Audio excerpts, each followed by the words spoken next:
So then, people, Tottenham Hotspur 0, Manchester City 1. That was the full-time score tonight at the Lane. Yet another loss this season for Ange Postecoglou's Spurs side, and a big 3 points for Pep Guardiola's City. Look, first half I thought we were extremely poor. I thought we were lucky not to be 4-5 down at half-time, in all honesty. Manchester City had some massive chances.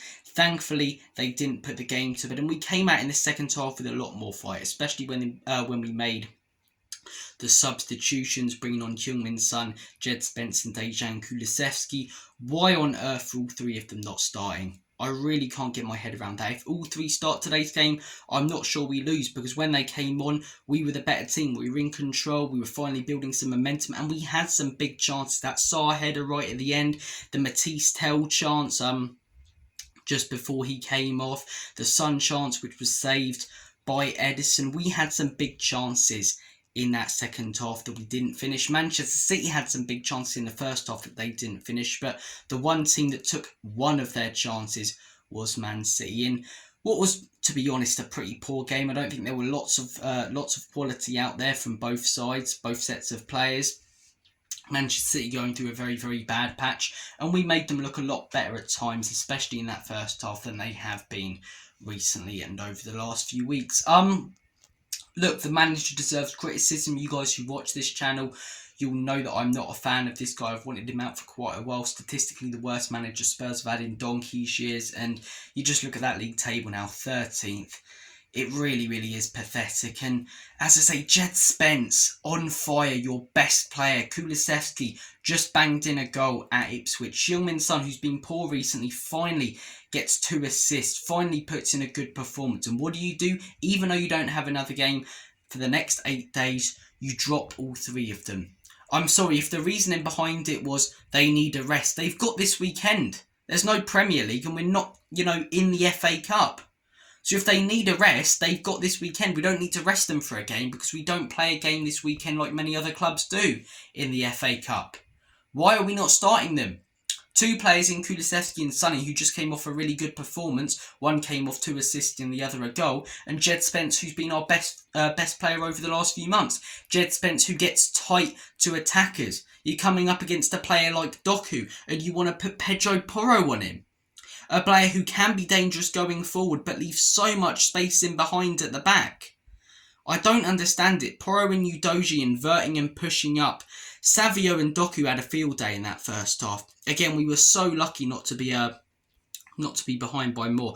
As soon as Jed Spence comes on, that back line looks so much more solid. He's tight to his man in Savio. He's making tackles. He's getting stuck in. He's not backing off. He's watching where his man is. Whereas Porro, Udogie in that first half, ball watching, It was a crazy decision to not start Jed Spence, to not start Cooley, to not start Maddison. I'm not giving him credit for bringing him on in the 60th minute, because they should have started. I thought the tactics again tonight he got completely wrong. I thought the selection of the front 3 was wrong. Odobert just coming off injury, Tell, who didn't impress in the last game, and Brennan Johnson is the one that, I'm not a huge fan of Johnson, but he did come off 2 goals, so you can kind of understand it. Tell, though, after a poor performance, is that what we're rewarding him with? Why not start Kulusevski in the 9? If you want to play Johnson on the right, if you want to play Maddison, Bergvall and Sarr in the midfield. Sorry, Sarr came on, didn't he? Who did we play? Bentancur. If you want to play them in the midfield, then why are we not playing Kulu in the false 9? Or in the 9? Why are we not playing him up top? Lancashire, someone like that, Scarlett even, a natural number 9, a big centre forward who might be able to hold it up. Tell just didn't look like that. He looked so small up there. He really, really did. I thought the manager got it tactically wrong. I thought the lineup was wrong. I thought the first half was really poor, but second half was better. There definitely are positives to take from the second half. Spence again, when he came on, looked really, really good. I thought Archie Gray was pretty good, and I think Bergvall, in my opinion, was our best player today. Not many great performances out there, but he definitely would get an 8 out of 10 for me. He looked solid.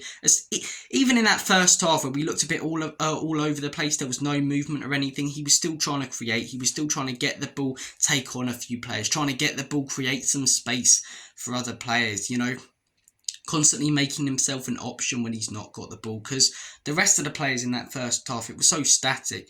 The ground was just silent, and it felt like everyone in that stadium, on the pitch and off it, was just a statue in that first half. It really, really did. The amount of times our defenders were just passing it side to side and no one's making a run up top. A game of two halves, a game where both sides didn't take as many chances as they should have, but the one side that were more clinical were Manchester City.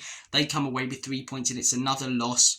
Yet another loss in what's been a pathetic Spurs season. Many people told me to get excited when we beat Ipswich and Man United. I was happy about them 2 wins because I'm a Spurs fan. I like when my team wins, but this is why I'm not buzzing and thinking we're going to change a corner. I don't think, even when we get our players back, that this manager's got enough. People keep on, promoting this this narrative of once we get our players back, we're going to be world beaters. Do these people have short-term memory loss or something?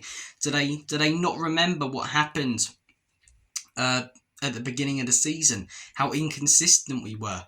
How we'd come off a great win like a 4-1 against Villa, a 3-0 against United, a 4-0 against City, and then go and lose to an Ipswich, a Brighton, a team like that. This manager has to go. I've stuck by that the last few months. I'm going to keep on saying it. But guys, take care of yourselves, have a smashing night, and as always,